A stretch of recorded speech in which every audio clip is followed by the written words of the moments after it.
May unit po tayo ngayon guys, Mitsubishi Fuso Super Great. Kita nyo naman na may pangalan dito, Super Great. Ito po ang kanyang valve cover, ang haba po ito. Straight 6 po kasi siya.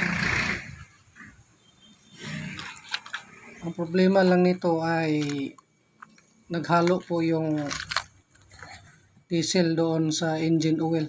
Kaya tinanggal po natin yung injector. Kasi papalitan po natin yung o-ring. Bawat injector naman ay may dalawa po siyang o-ring. Ito na po yung lumang o-ring. Tsaka ito na po yung bagong o-ring na ipapalit po natin. Iba-iba po ang kanyang color niya. Dalawang klase. Sinunod lang po natin. Pero ito po yung papalit natin. Bago na po ito.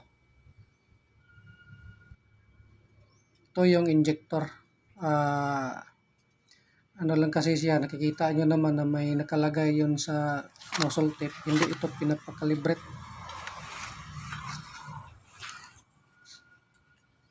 Tapos yung fuel line naman niya, yung number 5, pinutol ko na kasi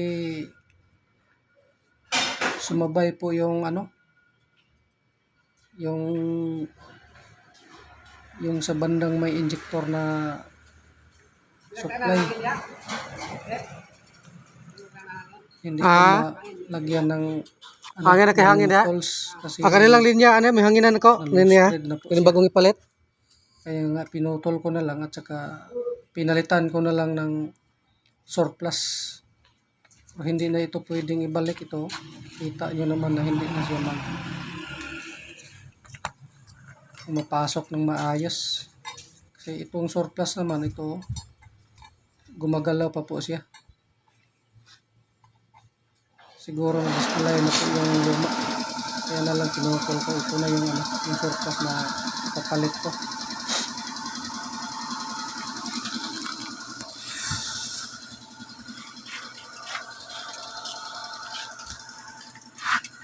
Ito po yung kanyang makina. Mahaba po siya.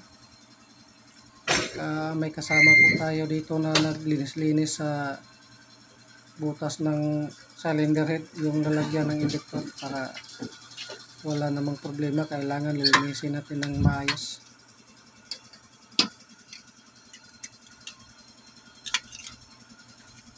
Hindi po tayo gumagawa ng hindi lang po maliliit yung ginagawa natin, pati po yung mga malalaki ginagawa po natin. Pag may mga concern, siyempre ipakita naman natin yung mukha natin. Lagi lang tayo yung nag-vlog, yung mukha natin hindi ipakita. Minsan nga ipakita lang natin.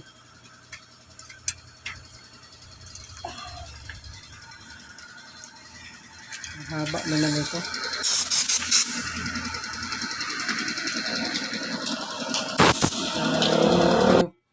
Mga filter,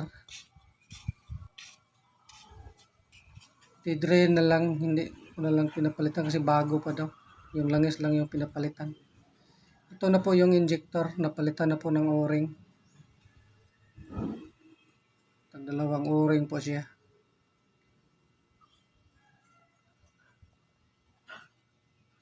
Ito na po yung luma.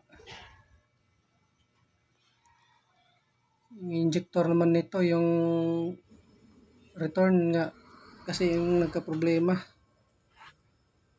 Kasi maluwag na po yung ibang o-ring.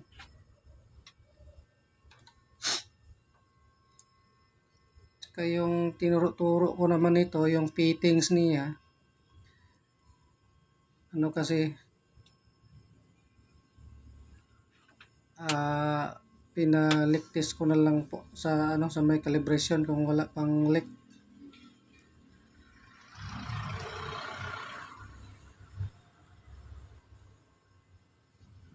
Kasi kapag nakapokus tayo sa o-ring, baka dito sa may supply ng injector mayroon namang leak.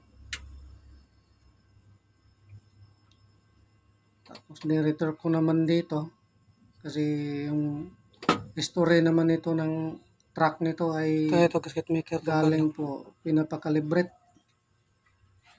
Tapos yung dalawang injector pinalitan. Ito yung tinuro-turo ko naman.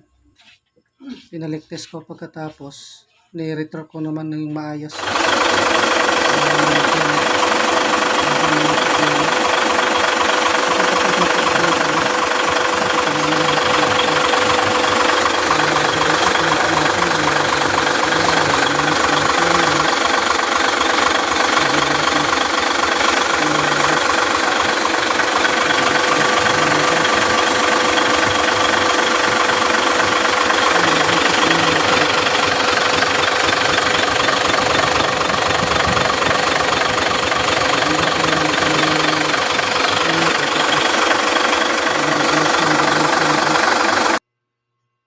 Kung okay na pa po siya.